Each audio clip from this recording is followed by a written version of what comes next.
আসসালামু আলাইকুম। আসসালামু আলাইকুম। সূচক লগারিদম লেকচার 2 এ সবাইকে স্বাগতম। চলো আজকে আমাদের টপিকসে ফিরে আসি। আসসালামু আলাইকুম। সূচক লগারিদম লেকচার 2 এ সবাইকে স্বাগতম।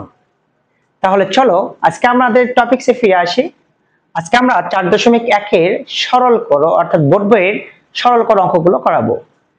দেখো বোর্ডে একটা অঙ্ক দেওয়া আছে 7 কিউব গুণন 7 ইনভার্স 3 বাই 3 গুণন 3 ইনভার্স 4। এটা অঙ্ক দেওয়া আছে, তাহলে তোমাকে বলছে যে সরল করো। তো তুমি এই জাতীয় অঙ্কগুলো কিভাবে সরল করবা? দেখো তো 7 কিউব 7 ইনভার্স 3 দেওয়া আছে, তাহলে আমরা কিন্তু তোমাদেরকে সূত্র ক্লাসে শিখাইছিলাম বেস ফর্ম যদি সেম হয় a to the power m গুণন a to the power n। এই যে বেস দেওয়া আছে, বেস ফর্ম যদি সেম দেওয়া থাকে তাহলে base K common now a কে তুমি বেস ফর্ম নাও, ইনটু থাকলে পাওয়ারটা যোগ হয়ে যাবে, তাহলে m প্লাস হচ্ছে n। সেম রুলসটা আমরা এখানে অ্যাপ্লাই করে ফেলবো। তো 7 দেওয়া আছে, 7 কে আমি বেস ফর্ম নিলাম, ইনটু থাকলে পাওয়ারটা যোগ হয়ে যাবে, তাহলে প্রথম পাওয়ার দেওয়া আছে 3, ইনটু থাকলে যোগ, প্লাস মাইনাস কি হবে মাইনাস 3 ডিভাইডেড।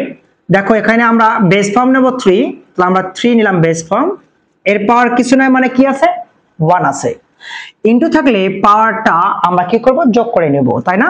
তাহলে 1 ইনটু থাকলে যোগ, তাহলে প্লাস মাইনাসে কি হবে মাইনাস, এখানে দেওয়া আছে কত 4।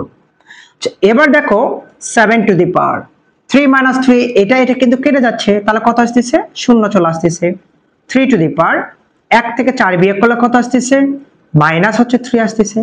আচ্ছা আমরা কিন্তু একটা সূত্র জানি, যে সূত্রটা হচ্ছে এরকম যে a টু দি পাওয়ার 0 এর মান কিন্তু 1, আমরা কিন্তু শিখাইছিলাম। তাহলে 7 টু দি পাওয়ার 0, তাহলে কি করতে পারি আমি 1 লিখতে পারি। আমরা কিন্তু আরেকটা রুল শিখাইছিলাম যে এইরকম যে a inverse 1 equal to 1 divided a।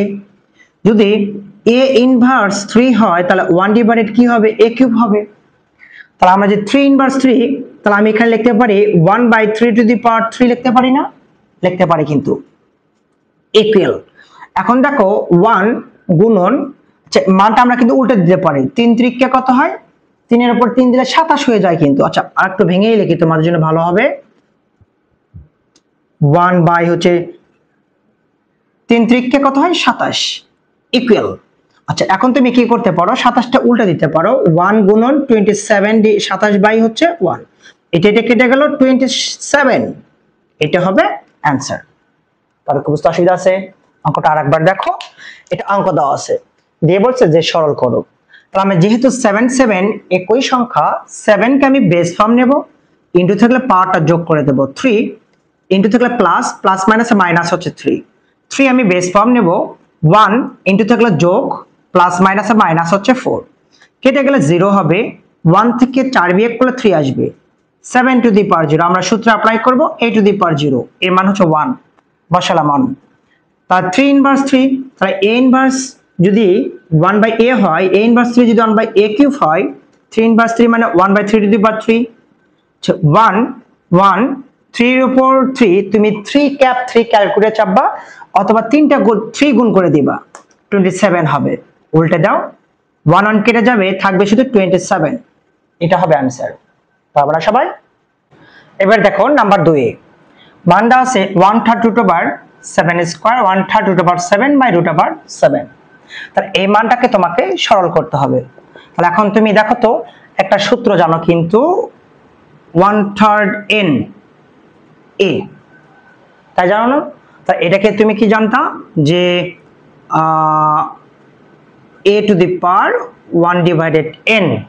তাহলে আমরা এখানে সেম তাই করব, 7 এর উপর স্কয়ার 1/3 ক্যান্সেল হলে কি হবে 1/3 হবে, ইনটু 7 1/3 ক্যান্সেল করলে কি হবে 1/3 হবে 7। আচ্ছা রুট ওভার কেটে গেলে পাওয়ারটা হাফ হবে। দেখো রুট ওভার a সমান লেখা যায়, আচ্ছা রুট সমান লেখা যায় হচ্ছে হাফ, এটা একটু মনে রাখবা, রুট সমান লেখা যায় হাফ, তাহলে রুট ক্যান্সেল হলে পাওয়ারটা হাফ হয়ে গেছে। আচ্ছা এখন তুমি একটা কাজ করবা, পাওয়ার পাওয়ার গুণ করে দিবা, 7 2 দ্বারা 1 কে গুণ করলে 2 ডিভাইডেড 3 ইনটু 7, এখানে আছে 1 ডিভাইডেড 3 ডিভাইডেড এখানে আছে কত 7, এটা হচ্ছে হাফ, এটা আসলো। তুমি এখন একটা কাজ করতে পারো, একবারই ক্যালকুলেশন করতে পারো বা ভেঙে ভেঙেও করতে পারো। আমি ভেঙে ভেঙেই করালাম। দেখো আমরা একটু মই উঠি। 7 আর 7 একই সংখ্যার নাম। 7 কে আমি বেস ফর্ম নেব। তাহলে এখানে আছে পাওয়ার আছে 2/3, আমি লিখলাম 2/3, ইনটু থাকলে পাওয়ারটা যোগ হয় 1/3, তো আমি এখানে লিখলাম 1/3 ডিভাইডেড 7 এর উপর দেওয়া আছে কত, পাওয়ার হচ্ছে হাফ। এখন ক্যালকুলেশন করো তো একটু। 7 3 আর 3, 3 এর লসাগু কত 3, 3 3 ক্যান্সেল থাকে 2, 3 3 ক্যান্সেল থাকে 1, 2 এর একে যোগ করলে কত আসবে, 3 চলে আসবে। আবার আসবে 7 টু দি পাওয়ার হচ্ছে হাফ। এখন দেখো 3 আর 3 কিন্তু কেটে গেল, উপরে কালো 7 থাকলো, নিচে 7 টু দি পাওয়ার হাফ থাকলো। ওকে, আমি এখন 7 বেস ফর্ম নেব। এর পাওয়ার কিছু নয় মানে কি আছে 1, তাহলে 1 নিলাম, ভাগ থাকলে পাওয়ারটা বিয়োগ হয়ে যাবে, হাফ করলাম। তাহলে আমরা 7 নিলাম, লসাগু 2, 2 একে 2, 2 থেকে 1 বিয়োগ করলে হাফ আসবে। তুমি এটাও অ্যান্সার রাখতে পারো, অথবা হাফ সমান কি জানি, হাফ সমান রুট ওভার জানি, তাহলে আমি এটাকে রুট ওভার 7 দিয়ে রাখতে পারি, এটা হবে অ্যান্সার। কারো বুঝতে অসুবিধা আছে? আচ্ছা অঙ্কটা আরেকবার দেখো। এটা অঙ্ক দেওয়া আছে, তাহলে 1/3 ক্যান্সেল করলে পাওয়ার 1/3 আসবে, এটা যা আছে তাই। 1/3 ক্যান্সেল করলে 1/3 আসবে, এখানে 7 7 এর জায়গায় থেকে গেল। হ্যাঁ, এটা রুট ক্যান্সেল করলে পাওয়ারটা হাফ আসবে, পাওয়ার গুণ করে দাও, 2 একে 2 বাই হচ্ছে 3, এটা যা আছে এখানে তাই, যা আছে তাই। আমরা যেহেতু বেস ফর্ম সেম দেওয়া আছে, তো আমরা কি করব, এখানে 7, এই 7টাকে কি করব, বেস ফর্ম নেব, পাওয়ারটাকে ইনটু থাকলে যোগ করে দেব, হরে যেরকম আছে সেরকমই রেখে দিলাম। আচ্ছা এখন দেখো 7 রাখলাম, লসাগু করো, 2 এর একে যোগ করলে 3, যা আছে এখানে তাই। 7 রেখে দাও, দেখো 7 এটি কেটে কেটে গেলে 1 থাকে, যা আছে তাই।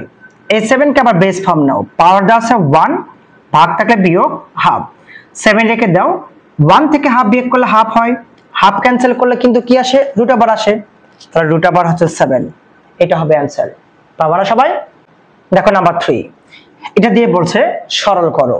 তা এই অঙ্ক তুমি কিভাবে করবা, দেখো আমরা কিন্তু একটা সূত্র জানি যে a ইনভার্স সমান কি জানি 1/a, তাহলে 2 ইনভার্স সমান কি জানবো 1/2, 5 ইনভার্স সমান কি জানবো 1/, হচ্ছে 5, ইনভার্স 1 আছে, তাহলে ইনভার্স 1টা আমরা যেরকম আছে সেরকম দিয়ে রাখলাম।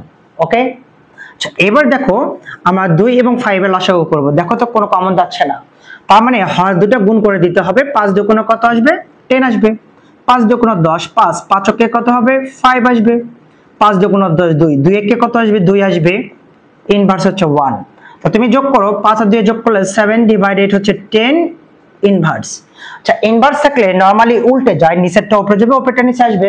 কিভাবে আসবে দেখো, আচ্ছা এটা a কল্পনা করো, a ইনভার্স মানে 1/a, 7/10, যদি তুমি উল্টে দাও তাহলে 1 গুণন 10/7 ইকুয়াল টু 10/7, এটা হচ্ছে আনসার। সেটা আমি বলছিলাম যখন একটা ফাংশন যখন সমস্ত অর্থাৎ ভাগাকৃতি থাকবে, কোন একটা ফাংশন যদি ভাগাকৃতি থাকে, পাওয়ার যদি ইনভার্স থাকে, নিচেরটা উপরে যাবে, উপরেরটা নিচে আসবে। হ্যাঁ, এইভাবে আসবে।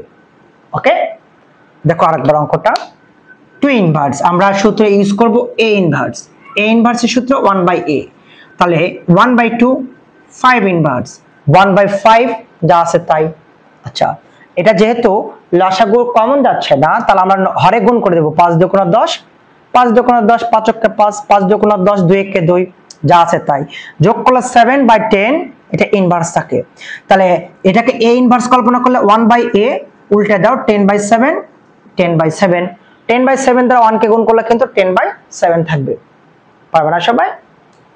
আজকে এই পর্যন্ত থাকবে। লেকচার 3 দেখার জন্য সবাইকে অগ্রিম শুভকামনা। আমাদের ইউটিউব প্ল্যাটফর্ম বিলাস ম্যাথ পয়েন্ট 2.0, আর ফেসবুক হচ্ছে গণিত প্রাইভেট সেন্টার বগুড়া, এখানে আমরা 9 10 ম্যাথগুলো দিয়ে দেবো। ওকে।